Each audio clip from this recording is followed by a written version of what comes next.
Peak Wealth Management proudly presents Finding True Wealth with certified financial planner Nick Hopwood and accredited investment fiduciary Jim Pilat. Nick and Jim believe by making simple, good financial decisions, you can retire with confidence.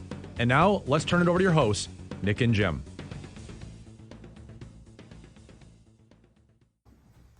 Welcome everyone to the Trust the Plan podcast. This is episode 156.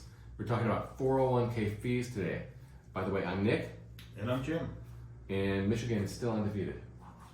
It's amazing, isn't it? I know. They just keep on rolling. I love it. Big game coming up. Definitely. Yeah. It'll be fun. Definitely. I went to the Georgia game last year in Miami, and that Final Four game didn't turn out too well, but feeling good about TCU. Yeah. Knock on wood.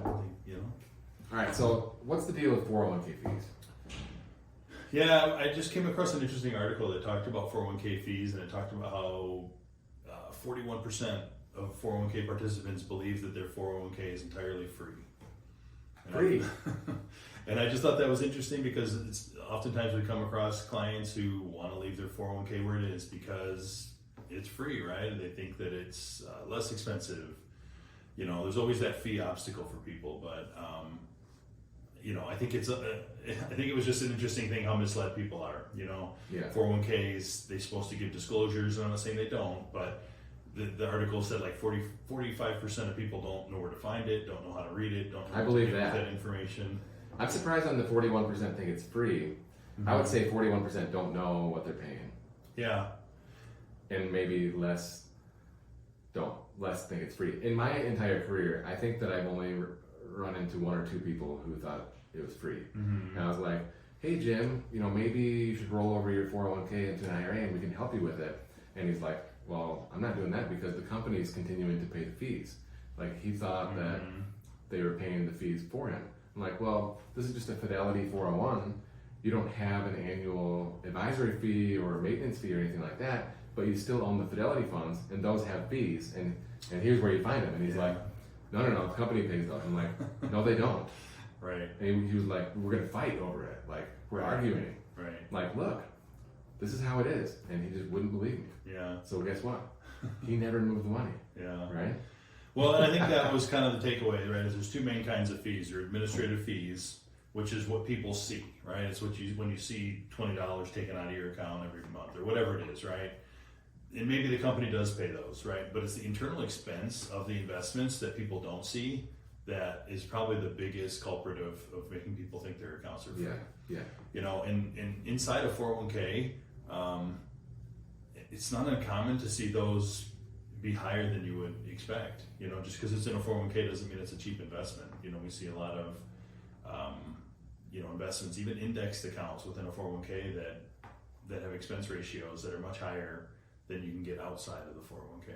So here's a little bit of info on how the 401k marketplace looks.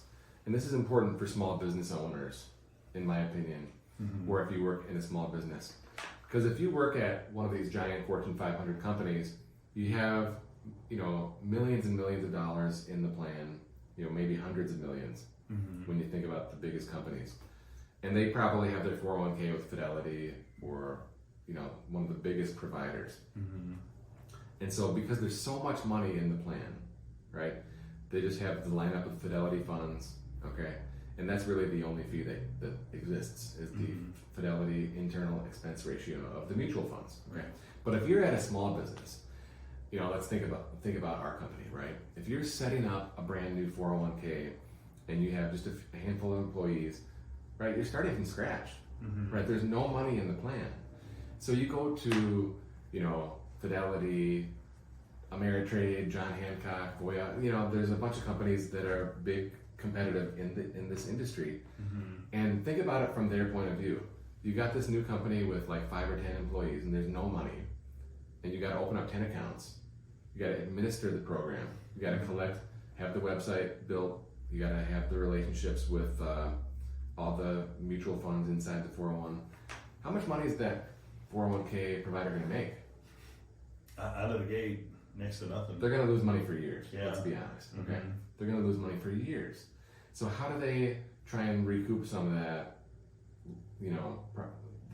a bad situation?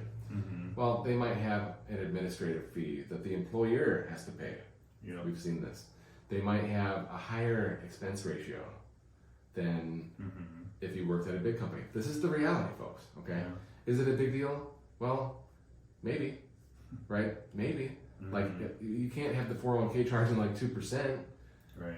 When a fund should only be at 1%, right? That's not the way it should work.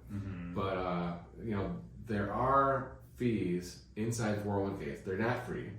Oftentimes, the employer, right, is paying to administer the plan that the employee doesn't see, and sometimes there's higher expense ratios from one 401k to the next. And we already know that all 401ks are not created equal.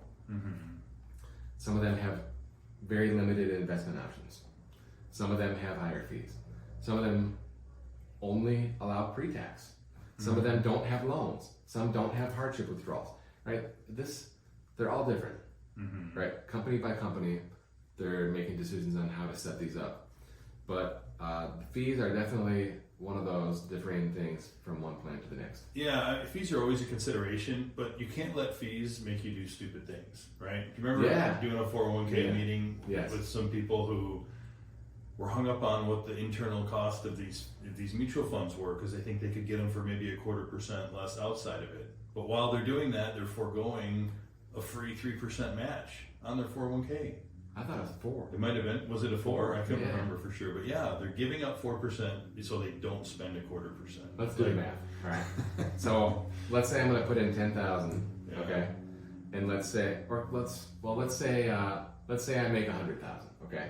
And I'm going to put in 10,000, and I'm going to get a $4,000 match. Right. So that's a 40% ROI.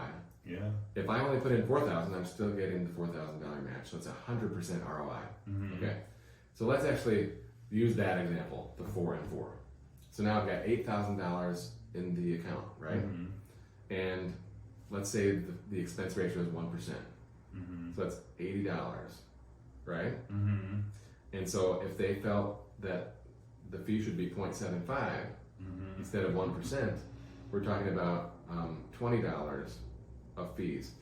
So you decide not to sign up for the plan, right. And you don't get the $4,000 match, and then you don't get the tax benefits of either the pre-tax traditional or the post-tax Roth tax-free forever.